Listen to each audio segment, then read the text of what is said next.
उसमें कहा है कि दूसरों की जय से पहले खुद को जय करें। क्या मतलब है कि दुनिया को बदल देंगे, सबसे पहले किसको बदलना है? खुद को। खुद को हर इंसान अगर खुद को बदलेगा तो दुनिया अपने आप बदल जाएगी। तो यही हम आज मेरा टॉपिक है 5 परिवर्तन। 5 परिवर्तन। परिवर्तन मतलब बदलाव, चेंजेस। हमें ऐसे क्या बदलाव करने हैं अपने इंडिविजुअल लेवल पे। ये नहीं बोलना कि आप सारे देश को बदल दो, आपको खुद से क्या शुरुआत करनी है वो हम आज अपन डिस्कस करेंगे। मैं आपको बताऊंगी, आप समझेंगे कि क्या है। तो सबसे पहला परिवर्तन जो हम देख रहे हैं वो है सामाजिक समरसता। सामाजिक समरसता का क्या मतलब है? हम देखते हैं जैसे कि हमारे पहले वक्ता ने बताया था कि संडे को चर्च जाते हैं, है ना, और दिन में 5 नमाज पढ़ते हैं, लोग इकट्ठा हो जाते हैं। अन्य धर्म के जो लोग हैं वो नमाज पढ़ने के लिए दिन में 5 बार इकट्ठा हो जाते हैं और उनका नियम है वो जाते हैं तो जाते ही है, चाहे कुछ भी हो जाए। चर्च संडे संडे जाने का नियम है उनका, तो वो जरूर जाते हैं। अगर नहीं जाते तो उनकी शादियां नहीं होती है, परिवार उनको समाज से बहिष्कार कर देते हैं अगर वो चर्च नहीं जाते हैं। और हम क्या कर रहे हैं? क्या हम इकट्ठा हो रहे हैं हमारे धर्म के लिए, एकजुट हो रहे हैं जैसे आज इकट्ठा हो रहे हैं, जैसे आज हम सब साथ साथ हैं? तो हमें ये करना है कि समाज में एक दूसरे को जाने। अन्य धर्म वाले क्या कर रहे हैं? जो हमारी जो बेबसी है, हमारे किसी भाई को आर्थिक रूप से कोई कमी है, पैसों की कमी है, तो उनको पैसे दे रहे हैं, उनके बच्चों को पढ़ा रहे हैं, उनकी शादियां करवा रहे हैं, उनको घर दिला रहे हैं, गाड़ी दिला रहे हैं और उनको कन्वर्ट कर रहे हैं, उनका अन्य धर्म में कन्वर्शन कर रहे हैं। लेकिन अगर उन्हीं लोगों की, उन्हीं अपने धर्म के भाइयों की अगर हम मदद कर देते हैं तो अन्य धर्म में उनको कन्वर्ट होने की जरूरत ही नहीं पड़ेगी। कोई और उनको लालच नहीं दे पाएगा, लेकिन हम ही उनकी मदद कर देंगे। तो सामाजिक समरसता की शुरुआत हम कैसे करेंगे? इस तरह से छोटे छोटे आयोजन किया करें हम अपने अपने एरिया में, हर महीने या हर हफ्ते या हर 15 दिन में या 1 महीने में, जैसे भी हो अपने अपने एरिया में ऐसे ऐसे छोटे छोटे इकट्ठे हुए लोग, अपने अपने धर्म के भाई बहन सब परिवार इकट्ठे होकर एक दूसरे को जाने किसको क्या कमी है, आपको क्या कमी है, आपके पास क्या अच्छा है, क्या बुरा है, क्या कम है, एक दूसरे से डिस्कस करिए, एक दूसरे की मदद करें ताकि किसी और को मदद करने की जरूरत ना पड़े। तो ये हम सामाजिक समरसता में अपने अपने भाइयों को जाने और उनकी मदद करें। हमने सोचे हमें क्या मिला है, हमने सोचे किया क्या है, फूल खुशियों के बातें सभी को, सबका जीवन ही बन जाए मधुबन। अपनी करुणा को कहा के कर पावन हर कोई का होना। तो सेकंड पॉइंट है पर्यावरण संरक्षण। पर्यावरण यानी एनवायरनमेंट, जो हमारा पर्यावरण है, पानी है, बिजली है, हवा है, इन सबको, हमारे पेड़ पौधे हैं, इन सबको, हमारी धरती को बचाना, उनकी संरक्षण करना। गवर्नमेंट तो कर रही है जो उनको करना है, लेकिन हम क्या कर रहे हैं? क्या हम पेड़ लगा रहे हैं? क्या हम पानी बचा रहे हैं? क्या हम बिजली बचा रहे हैं? वो जो छोटी छोटी चीजें हैं जो हम अपने व्यक्तिगत तौर पे कर सकते हैं, अपन खुद कर सकते हैं। पानी को वेस्ट नहीं करना है। प्लास्टिक जो है, मैं प्लास्टिक का पहले लास्ट में बोला था, प्लास्टिक का क्या करना चाहिए?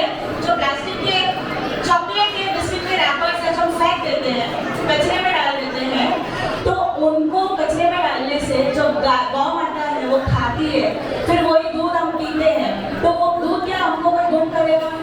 वो गौ माता जो ऐसे प्लास्टिक खा खा के मर जाती है, तो क्या वो पाप नहीं है? तो हम क्या करें कि प्लास्टिक को, जो बिस्लरी की बॉटल्स आती है ना, उसमें भर दें। जो भी प्लास्टिक का कचरा है हमारे घर में, चॉकलेट के, बिस्किट के, चिप्स के पैकेट्स वगैरह होते हैं, प्लास्टिक की बिस्लरी बॉटल्स में भर के इतना ठसाठस देने कि वो पत्थर के समान हो जाए बॉटल्स।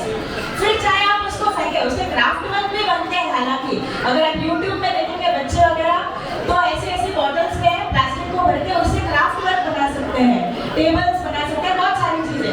अगर नहीं, अगर आपको फेंकना भी है तो कचरे को, प्लास्टिक के कचरे को ऐसे ही फेंकने की जगह बॉटल्स में पूरा भर भर के फेंके, ताकि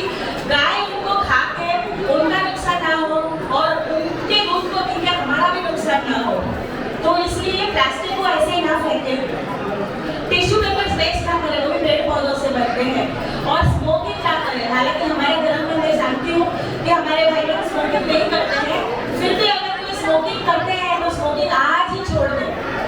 और नेक्स्ट है कुटुंब प्रबोधन। कुटुंब यानी कि परिवार। कोई सुनने रहे क्या? बोल पा रहे हैं?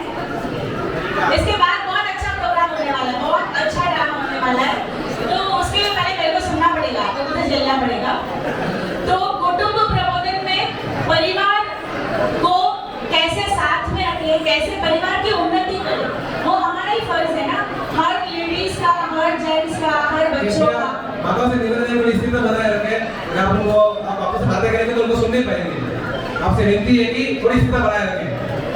अगर एक एक इंसान सुधरेगा, एक एक परिवार सुधरेगा, एक एक परिवार सुधरेगा तो पूरा समाज सुधरेगा, पूरा समाज सुधरेगा तो पूरा देश सुधरेगा। तो सबसे पहले हमें हमारे परिवार को आगे बढ़ाना है। तो हमें देखना है कि हम जेंट्स अपनी वाइफ की, माता की, बहन की रेस्पेक्ट करते हैं या नहीं। जैसा हम रेस्पेक्ट देंगे वैसे ही हमारे बच्चे भी सीखेंगे। अगर हम अपनी वाइफ को रेस्पेक्ट से बात नहीं करेंगे तो हमारे बच्चे भी रेस्पेक्ट नहीं देंगे। सेम अप्लाइज, लेडीज भी अपने हस्बैंड को, अपने ससुर जी को, भाई को, नेबर को, सबको रेस्पेक्ट से ट्रीट करेंगे तो बच्चे अपने आप रेस्पेक्ट देंगे। उनको अच्छी भाषाएं बोलना सिखाएं। ऐसा नहीं कि गालियां दें, गालियां बहुत ट्रेंड हो गया है आजकल। तो अच्छी अच्छी भाषा सिखाएंगे, अपने खुद के जो भाषाएं हैं मारवाड़ी, हिंदी, उन पर गर्व करना सिखाएं और उनको अच्छी तरह से बात करना सिखाएं, अच्छी बोली बोलना सिखाएं। इस तरह से और परिवार में एक दूसरे का विश्वास जीतें। अगर हमारे बच्चे किसी गलत रास्ते पर जा रहे हैं तो उनको बोलो कि हमको बताओ तुमको क्या प्रॉब्लम है, हम तुम्हारे साथ हैं। तुमको किसी और की जरूरत नहीं पड़ेगी, सोशल मीडिया की जरूरत नहीं पड़ेगी, किसी अन्य धर्म के इंसान की जरूरत नहीं पड़ेगी। दोस्तों से भी पहले हम तुम्हारे साथ हैं, तुम हम पे विश्वास कर सकते हो।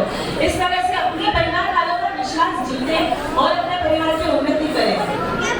संडे को एक दिन साथ में खाना खाएं, एक टाइम का खाना हफ्ते में एटलीस्ट, दिन में भी खाना वो तो बेस्ट है।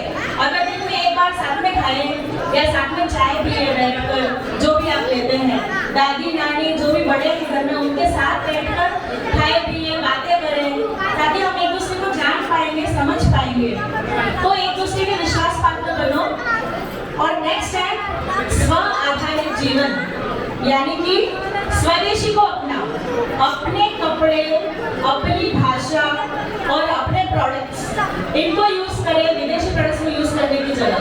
और जो भी बच्चे अभी बड़े होकर कॉलेज में जा रहे हैं और आगे जाकर कुछ बनने वाले हैं तो उनको विदेशी प्रोडक्ट्स को इंपोर्ट करने की जगह खुद उत्पादित करें। हमारे ही देश में नए नए प्रोडक्ट्स बनाओ ताकि स्वदेशी को ही अपनाएं और विदेशी को अपनाने का मौका ही ना मिले। और लास्ट है कर्तव्य बोध, नागरिक कर्तव्य बोध और शिष्टाचार। हम ये माने कि यह देश मेरा घर है, यह देश मेरा घर है, यह देश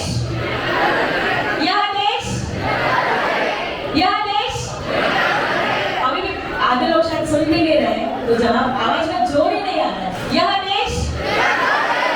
यह देश मेरा घर है। तो हमारे घर को कैसे रखते हैं? साफ, एकदम क्लीन, हर चीज जगह पर।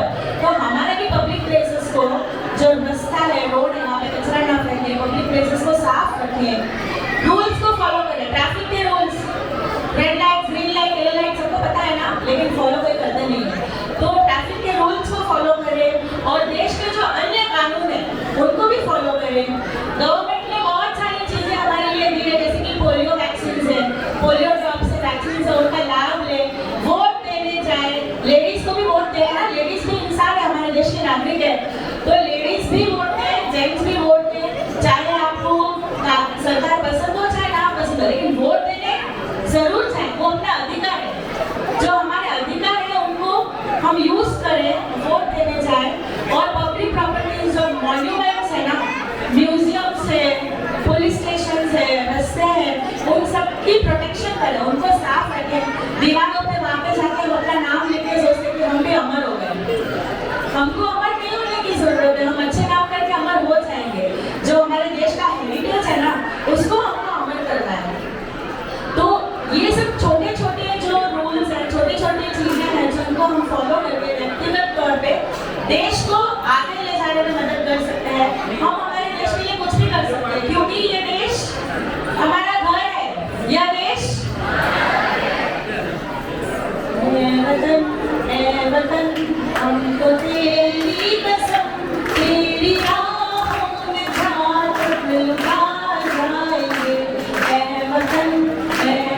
हमको तेरी कसम तेरी राहों में चादर लुटा जाएंगे बोल क्या चीज है तेरे कदमों पे हम भेंट अपने सरों की चढ़ा जाएंगे ऐ वतन ऐ वतन ऐ वतन ऐ वतन। धन्यवाद, नमस्कार।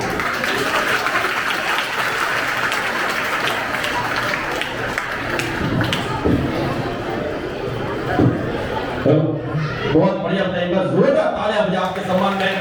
एक मंच पे आने का बोला आपने, बाकी जितने भी